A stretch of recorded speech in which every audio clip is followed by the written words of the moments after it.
Shavua Tov. Today's daf is Pei Beis, and we'll start here 2 lines before the end of Pei Aleph Amud Beis. Boi minei Rava mirav Nachman. A woman took a neder on herself and prohibited tashmish hamita. L'Rabbanan inu nefeshu. Is this considered inu nefesh? That was the question Rava raised. Is she suffering an affliction from the absence of tashmish hamita, and therefore the Baal could be made for the Nedarim? And when the Baal is made for the Nedarim, in this case, the neder is completely null and void. Oh, or shall we classify it as Dvarim shebeino leveina, which means the following: even though it's not inu nefesh, and she's not suffering and afflicted by this abstinence, but nevertheless, since it's at least relevant to the relationship with her husband, that's Dvarim shebeino leveina.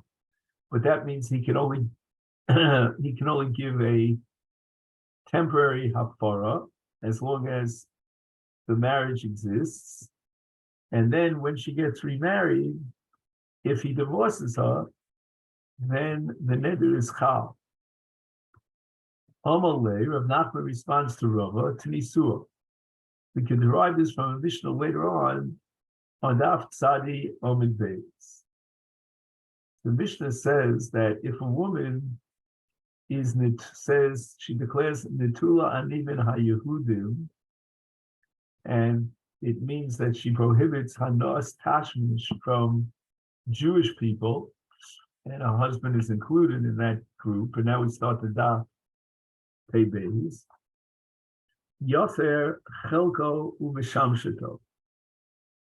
He can be mechalik the part of the neder that's relevant to him.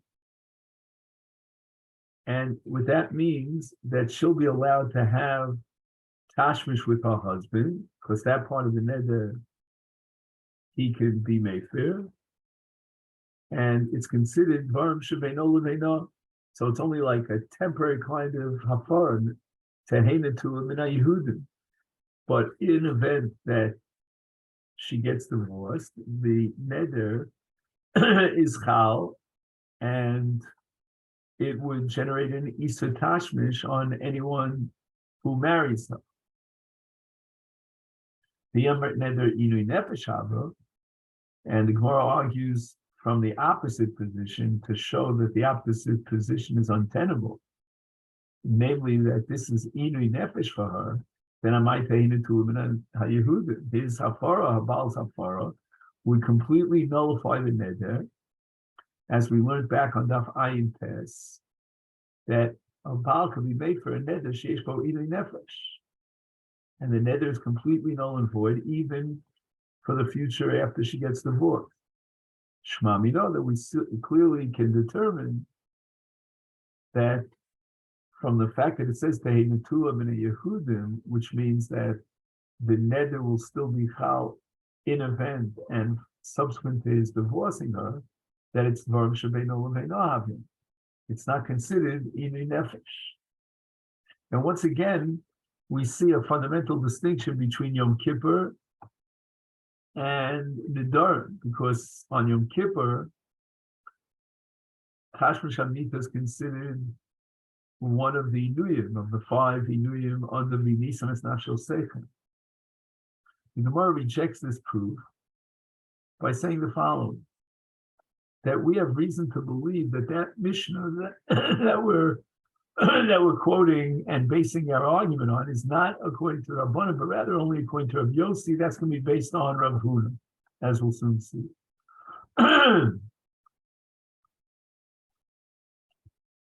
We have a suffix according to Rabbanan. Rabbanan have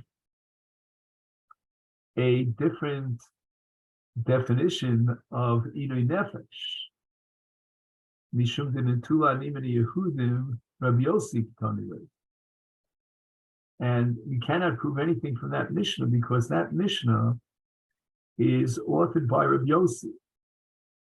And Rabbi Yossi, as we saw in the past, very severely limits the scope of Inui Nefesh. He doesn't apply Inui Nefesh in the case of Menias Rechitza, nor in the case of Menias Kibus. And here too, he would not classify Menias Tashmish as Inui Nefesh. It would only fall into the more general category of Dvarim Shebeino Leveino. But according to Chachamim, we're still left with a suffix. We don't know. The Rabbanan have a more limited, a broader definition of Inui Nefesh, and it might include Minias Tashmish. How do we know that that Mishnah, which we've quoted from Daf Sadi Yom days, is attributed to Rabbi Yossi? The Omer of Huna Kuli Pirkin Rabbi Yossi. All the Mishnayos in this parak, the 11th parak, whenever it says a Stam Mishnah, which normally we would say Stam Mishnah is Rabbi Meir or Chachamim, but here in this parak says Rav Huna, the exception to the rule, in that this Mishnah and the entire parak of this Mishnah is all Rabbi Yossi. Mimai. What led Rav Huna to that conclusion? Came on the Ketanim, in the first Mishnah in the parak on Daf Ayin Tes. Rabbi Yossi Omer Ein Elu Nidrei Inui Nefesh, and he himself is the author of that statement with regard to Minias Lechitza, etc., etc. So we're going to assume that from that statement and on, everything that's being quoted in the Mishnah is being said in the name of Rabbi Yossi. And if that be the case, Lamale Sula Mishnah, why does it say at the end of the Mishnah, Harei Zeh Yafer Divrei Rabbi Yossi? You already opened up with Rabbi Yossi's statement. Why did you have to say at the end of the Mishnah? It seems totally repetitious and redundant. Harei Zeh Yafer Divrei Rabbi Yossi. But the answer is, says Rav Huna, the Mishnah wants to emphasize that we're continuing throughout the Mishnayos with Divrei Rabbi Yossi. Shema Minomi Kan V'elech, all the Mishnayos in this chapter are Rabbi Yossi. Amar Shmuel Mishmei Delevi. Kol Nedarim, any neder that has Inui Nefesh, Baal Mefer Le'ishto, Chutz Min Hanaosi Al Ploni She'eno Mefer. If she creates upon herself a neder isur that she won't give any hana to a certain person, then that's not inui nefesh. Okay, so there's one person that she won't give hana to, but that doesn't put her into a state of inui nefesh because she can give hana to anybody else. But if she said, Hanas Ploni Olai, I will not get any benefit from so-and-so. Not that I won't benefit him and give him Hana, but he won't give me any Hana. Mefer, then the Baal could be Mefer. And this is considered Inui Nefesh. The fact that she's denying herself Hana from so-and-so, that is considered Inui Nefesh. And the Baal could be Mefer.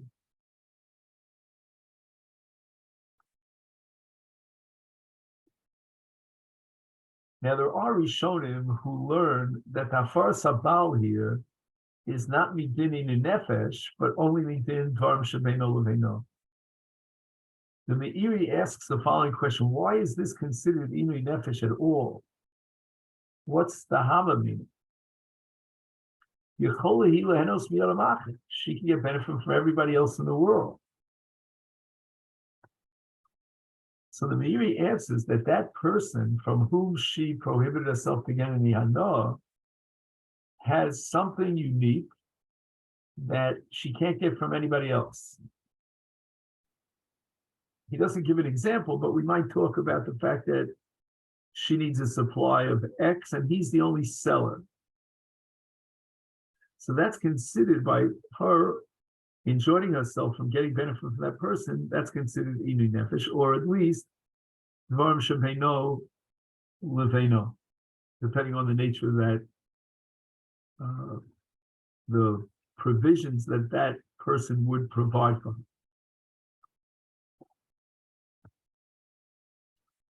Tanan, the Gemara now is going to raise an objection to Shmuel from a Mishnah that we learned above on Daf Ayin Testament Bays in the case of Paris Medina Zu alive. And we said in the Mishnah Yovila Medina Cheretz. This is not Inu Nefesh, because even if she will not be able to import payros from that particular country, she'll get payros from other countries. And the Gemara thinks that if she prohibited on herself hana from one particular person, that's not considered inu nefesh. According to Shmuel, it's considered inu nefesh, and the Baal could be made there. But according to the Mishnah, it's not inu nefesh. And the Baal, just like in the case of Peros, is able to supply her with fruits from a different country, so too he'll find somebody else who can provide those provisions that she needs for herself. And the Gemara answers, Amar of Yosef Dika Amra Shetavi Ata. When the Mishnah on Daf Ayin Tes says that she prohibited herself Peros from that Medina, it doesn't mean it was an absolute prohibition that she took upon herself. She just took a prohibition for those Peros that her husband would bring from that country. But if another person would bring payros from that very country, then she'd be allowed to eat those payros and benefit from them. So that's not called inu nefesh, because she can be nena from the payros of that Medina if somebody else exports those payros from that Medina. But if she says she won't get any hana from so-and-so, Adam Ploni, that's considered inu nefesh, because she's taken upon herself in an absolute way of prohibition that she won't benefit from that person. But the Gemara says, let's read the next part of the Mishnah, and that for sure is going to be against Shmuel. Tashma, what does it say in the next part of the Mishnah? A woman prohibited upon herself, Peros Chenvani Zeh alive. She won't receive Peros from that particular seller. Ein yochel hafen. The Baal could not be made from the Neder. Now, according to the logic of Shmuel,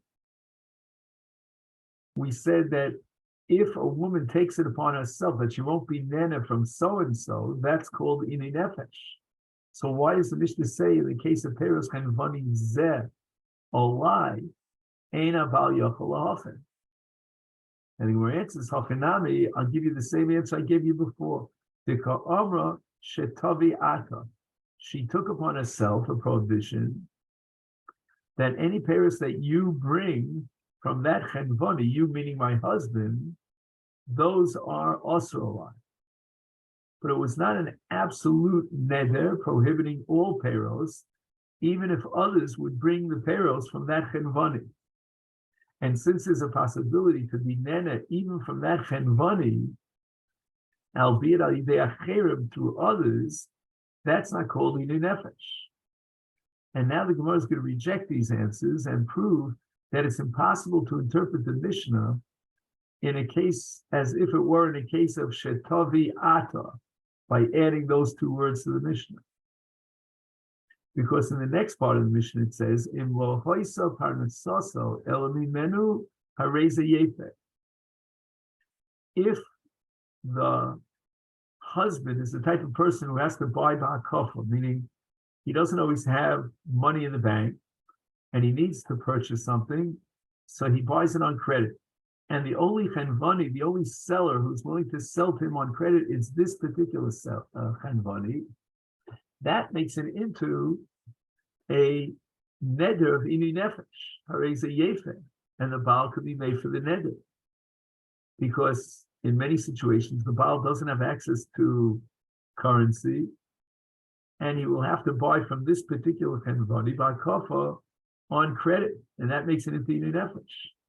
The amrit, and if you're going to tell me the Mishnah is talking about a case where she only prohibited upon herself that her husband will not bring the payros from that chenvani. And as you said, she added, we're going to add those two words to her neder, is amay yofer. Why should the Baal be able to be made for neder? Where's the inui nefesh here?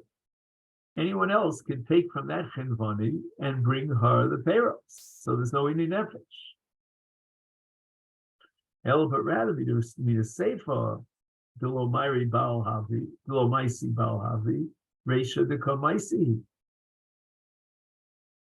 Since in the Sefer we've proven that we're not dealing with the case where she prohibited upon herself only the payros that her Baal will pay from that chenvani, but any payros that will come to her from that chenvani, if let's say she takes it herself or somebody else other than her Baal brings her the payros from chenvani, is Reisha the Kamaisi. Is Memela, even the Reisha, which is the case of a woman who prohibited on herself payros from that Medina or from that chenvani, that's also a case where she took an absolute prohibition, an absolute neder, without any exception, without any condition. And she said she will not benefit from the payros of that Medina or from that chenvani at all, period. Whether she'll bring it herself, somebody else will bring her, and certainly if her husband will bring it. And nevertheless, the Baal could not be Mayfair. Why? Because she can get payros from another Medina or go and buy from a different Kanvani. So now we're going to prove for the Mishnah that when she prohibits on herself, Hanos Adam Ploni, that's not called Ini Nefesh, because she can benefit from other people, not from him, but other people. And therefore the Baal cannot be made for it, and that's against Shmuel. Ella says the Gemara to defend Shmuel, Reisha, Ein Yochel Lahofer, Udukamaisihi. In the Reisha, for sure, we can prove from the Mishnah that the Baal cannot be made for the neder of his wife when she prohibits getting any anah from that particular person, Adam Ploni. Even if she prohibits on herself the payros, lechalutin, meaning in an absolute way, this is not considered Inu Nefesh, because although she won't be able to benefit from that person, but she can benefit from everybody else in the world. Oh, so now we have a kash on Shmuel. So the Gemara is answering, no, there's no kash on Shmuel. Why? Shmuel was going according to the Chachamim. And the Chachamim, as we said over and over again, have a broader definition, a broader scope of Inu Nefesh. And therefore Shmuel was saying that according to the Chachamim Shita, even if she prohibits herself from Hana from one particular person, that itself qualifies as Inu Nefesh.